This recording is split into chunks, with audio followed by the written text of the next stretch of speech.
Bismillahirrahmanirrahim. Assalamualaikum warahmatullahi wabarakatuh. Alhamdulillahi rabbil alamin. Wabihi nasta'in wa ala umuri dunia wadin. Wassalatu wassalamu ala ashrafil anbiya'i wal mursalin. Wa ala alihi wa sahbihi ajma'in. Amma ba'du. Allahumma salli ala sayyidina Muhammad wa ala ali sayyidina Muhammad wa barik ala sayyidina Muhammad wa ala ali sayyidina Muhammad.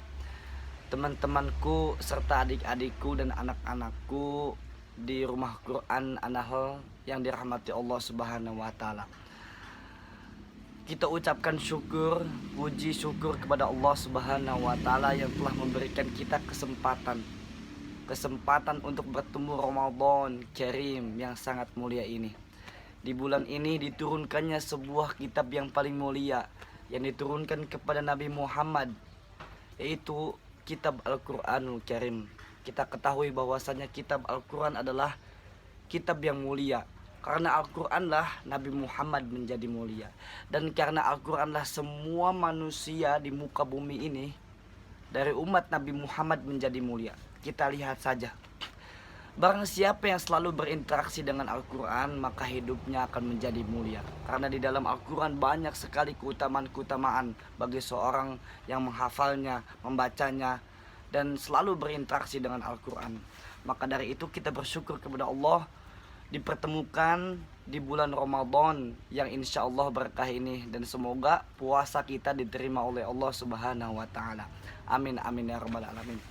Teman-temanku yang berbahagia, berhubungan dengan bulan suci Ramadan, maka Bapak akan menyampaikan tentang apa itu saum, apa itu siam, apa sih itu puasa. Kalian tahu gak sih? Kalau kalian tahu semua, sesungguhnya puasa. Apa itu puasa? Puasa berasal dari kata Arab, bahasa Arab, yaitu siam. Kita harus membedakan mana siam dan saum, mana sih yang benar.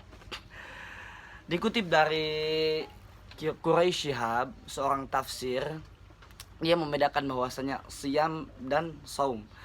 Siam adalah menahan, sama saum juga menahan, akan tetapi dua ini berbeda. Yang pertama siam itu menahan dari lapar, minum dan makan dari terbitnya matahari dan sampai tenggelamnya matahari. Kalau saum menahan dari ucapan-ucapan yang kotor, atau menahan dari kata-kata, atau menahan dari omongan keseharian. Saum diambil dari cerita ibunya Nabi Isa alaihissalam, yaitu Maryam alaihissalam. Kenapa alaihissalam? Karena sebagian ulama mengatakan bahwasanya Maryam adalah seorang nabi. Maka ketika itu Maryam mempunyai anak, yaitu Nabi Isa alaihissalam. Akan tetapi dia tidak mempunyai ayah, Maryam ini. Maka Allah Subhanahu wa taala mengilhamkan kepada Maryam agar tidak berbicara sesuatu apapun ketika dia mengumumkan bahwasanya dia mempunyai anak dari Allah Subhanahu wa taala. Itu perbedaan dari siam dan saum. Maka dari itu kalian semua harus mencermati perbedaan siam dan saum.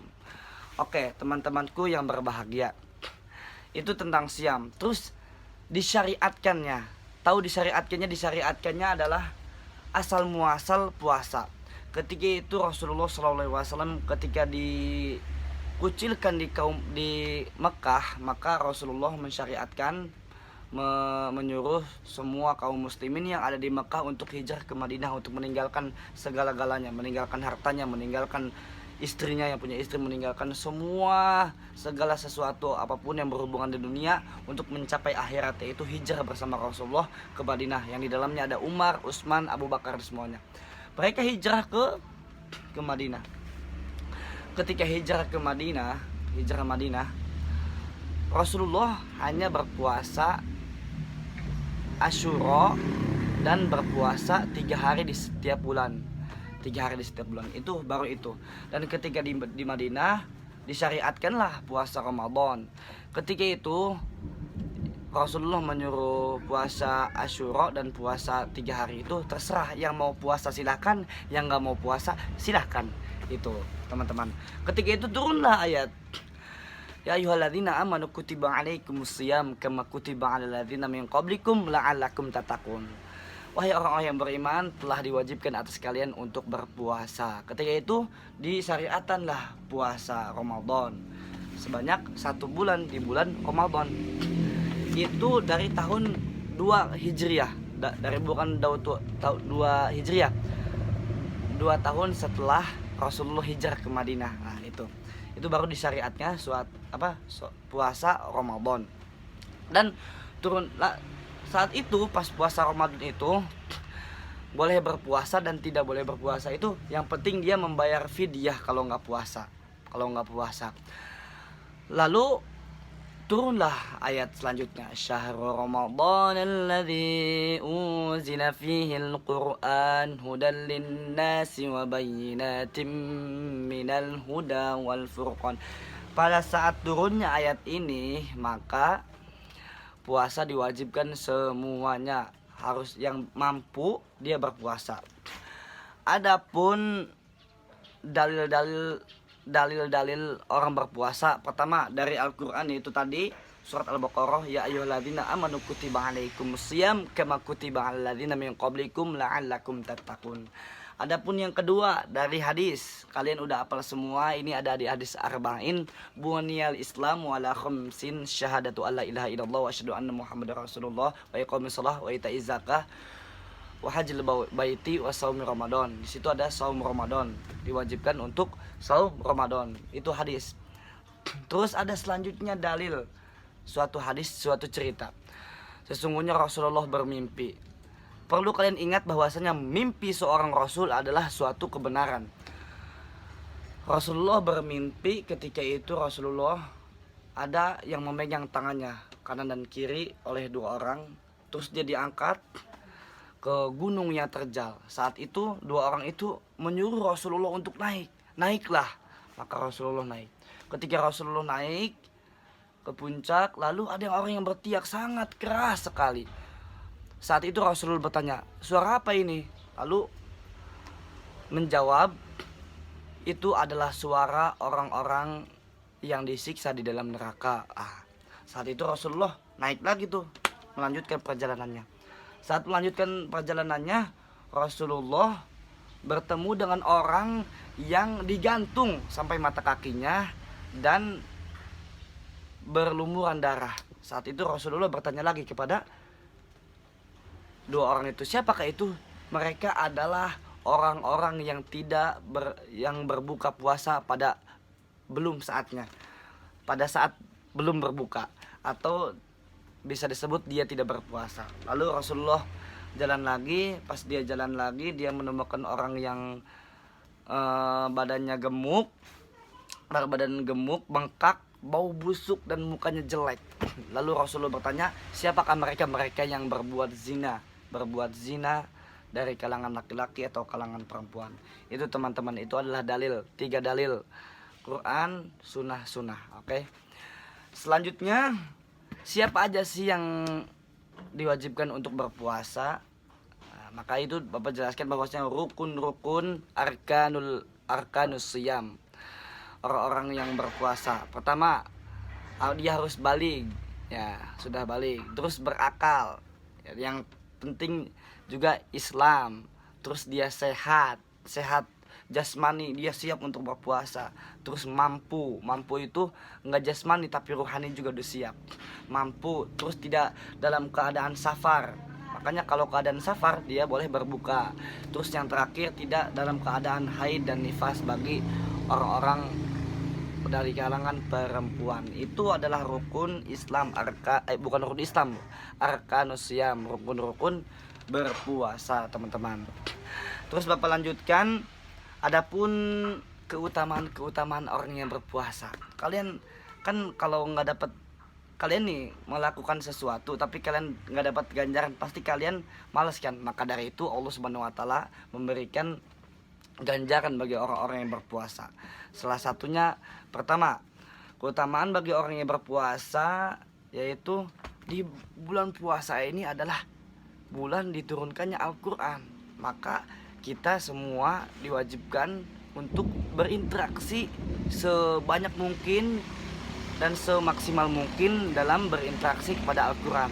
Dalilnya syahrul Ramadan alladzi unzila fihil Quran. Nah, itu.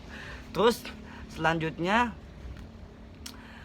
di bulan puasa ini, jika kita beristighfar, meminta ampun dan puasa dengan full taraweh juga, maka kita akan diampuni dosanya. Man shoma ramadhana imanan wahtisaban ghufira lahu ma taqaddama min dzambi.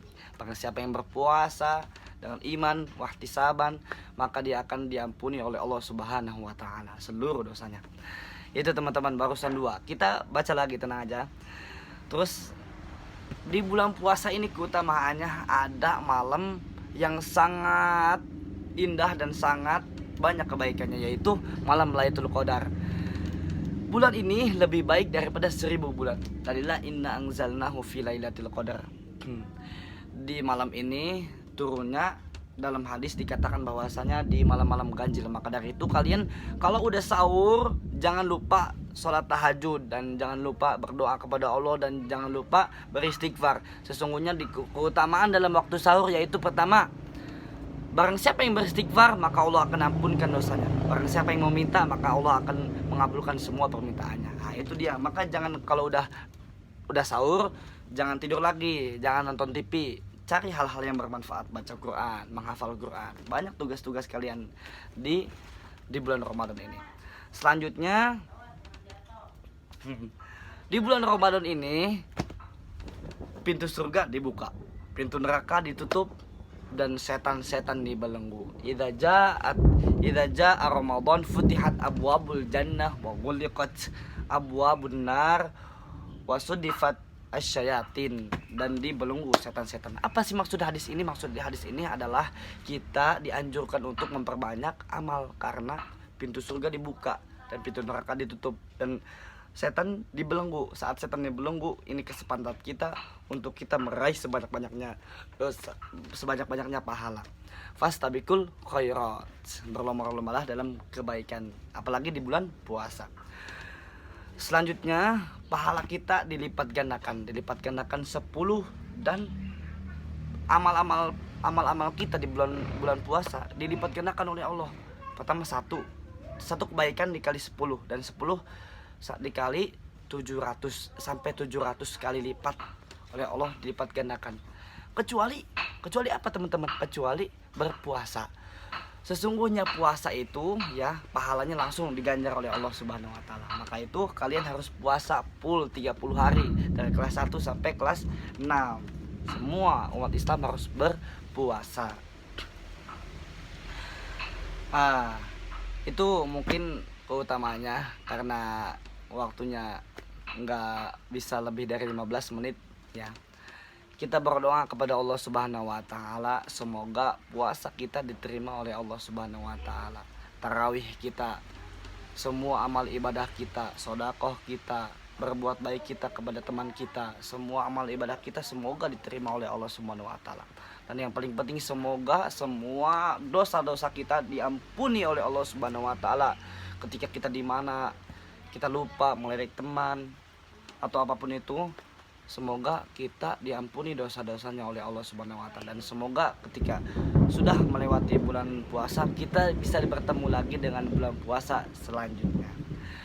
Mungkin hanya itu, semoga kalian dijaga teman-teman, karena kita sekarang ada di akhir zaman dan kita sekarang mendapat musibah yaitu virus corona. Semoga kalian semua dijaga oleh Allah Subhanahu wa taala kapanpun dan dimanapun kalian berada. Wassalamualaikum warahmatullahi wabarakatuh.